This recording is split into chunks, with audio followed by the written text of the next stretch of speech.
तो गाइज अब हम लोग बात करते हैं second definition of organic compound के बारे में। सेकेंड डिफिनीशन क्या है ऑर्गेनिक कंपाउंड के? बोला गया कि organic compound which contain carbon are known as organic compound. लेकिन ये डिफिनीशन पूरी तरह से सही नहीं साबित हुआ, क्योंकि इसमें देखिए हम लोग कुछ प्रॉब्लम ये आ रही थी कि CO ऐसे तो बहुत डिफिनीशन आएंगे, जैसे कि Na2CO3 आ गया, इसमें एक कार्बन है लेकिन ये क्या है? ऑर्गेनिक कंपाउंड नहीं है। ठीक है, ऑर्गेनिक कंपाउंड नहीं है, इसलिए ये डिफिनीशन बहुत दिनों तक नहीं चल पाया, ये 90% फेल हो गया। ठीक है, तो थर्ड डिफिनीशन आया ऑर्गेनिक कंपाउंड का। थर्ड डिफिनीशन जो कि 95% सही है। बोला गया the compound which contain carbon and hydrogen and some other atom is known as organic compound.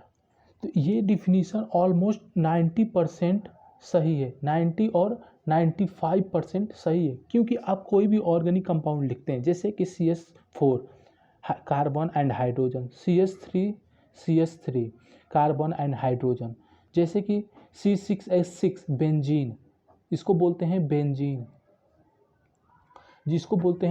जिसका स्ट्रक्चर इस तरह होता है, इसको भी बोलते हैं बेंजीन। सॉरी गाइस, ऐसे होता है, इसको बोलते हैं बेंजीन, जो भी कि एक ऑर्गेनिक कंपाउंड है, कार्बन एंड हाइड्रोजन। लेकिन कुछ एग्जांपल ऐसे भी हैं जो ऑर्गेनिक कंपाउंड है लेकिन उसमें C और H दोनों नहीं आएंगे, जैसे फॉर एग्जांपल CCl4। देखिए ध्यान रखिए कि ये क्या है, एक ऑर्गेनिक कंपाउंड है लेकिन इसमें कार्बन है लेकिन हाइड्रोजन नहीं है। तो ऐसे कुछ कंपाउंड है, लेकिन ये 90 से 95% is the third formula is correct. ठीक है, अब कुछ बातें हो गई, अब आप ऑर्गेनिक कंपाउंड के बारे में जान गए। ठीक है, जिसमें कार्बन और हाइड्रोजन आए और कुछ अदर एटम आ सकते हैं, उसको बोलते हैं ऑर्गेनिक कंपाउंड। अब हमारा नेक्स्ट टॉपिक है हाइड्रोकार्बन्स। क्या?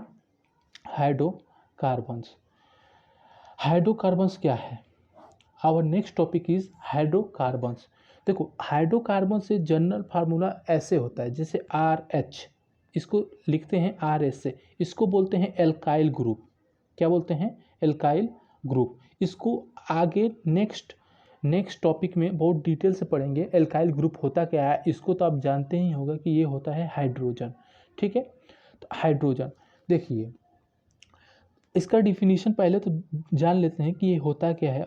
हाइड्रोकार्बन नाम से ही पता चल रहा है, the compound which contain only, important है, only hydrogen and carbon is known as organic compound.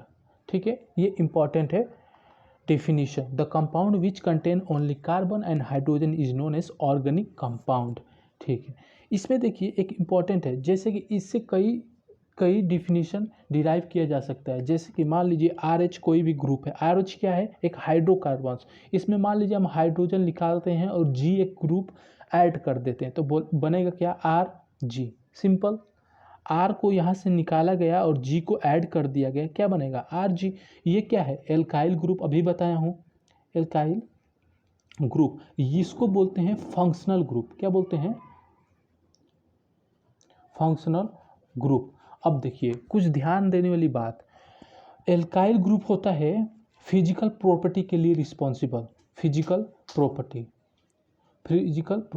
देखिए फिजिकल प्रॉपर्टी मीन्स उसका मेल्टिंग पॉइंट क्या होगा, बॉइलिंग पॉइंट क्या होगा, इस टाइप की कोई भी प्रॉपर्टी होती है फिजिकल प्रॉपर्टी, जो कि एल्काइल ग्रुप रिस्पॉन्सिबल होता है उसके लिए। और फंक्शनल ग्रुप रिस्पॉन्सिबल होता है केमिकल प्रोसेस के लिए, केमिकल प्रॉपर्टी के लिए।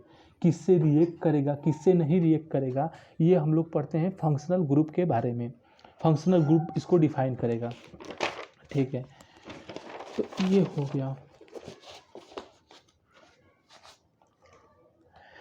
अब देखिए एक चीज़ बताना था, एक चीज़ बताना था। क्या चीज़? कि हम लोग जो RH को H हटाकर G लिखें, G को कहे हैं, इसको बोलते हैं हाइड्रोकार्बन्स डेरिवेटिव। क्या बोलते हैं? Hydrocarbon derivatives. अब सिंपल भाषा में समझिए, अगर कोई RH ग्रुप, RH है, एल्काइल के साथ हाइड्रोजन, मतलब कार्बन और हाइड्रोजन आए, तो उसको बोलते हैं एल्काइल हाइड्रोकार्बन्स। लेकिन जब हाइड्रोजन को रिलीज करके कोई भी G एक फंक्शनल ग्रुप लगा देंगे, उसको बोलते हैं हाइड्रोकार्बन डेरिवेटिव्स। क्यों? R क्या है? एल्काइल ग्रुप है। क्या है? एल्काइल ग्रुप, जिसमें कार्बन और हाइड्रोजन आ सकता है। ये क्या है? Functional group. फंक्शनल ग्रुप क्या है? OH alcohol, nitroso, X aldehyde और ETC। वो अभी और बताएंगे क्या क्या होता है। ये अगर ऐसा ग्रुप आ गया तो उसको बोलते हैं फंक्शनल ग्रुप, और कार्बन के साथ कोई एक ऐसा ग्रुप आ गया तो उसको बोलते हैं हाइड्रोकार्बन डेरिवेटिव, क्योंकि वो हाइड्रोकार्बन से डेरिवेट हो रहा है।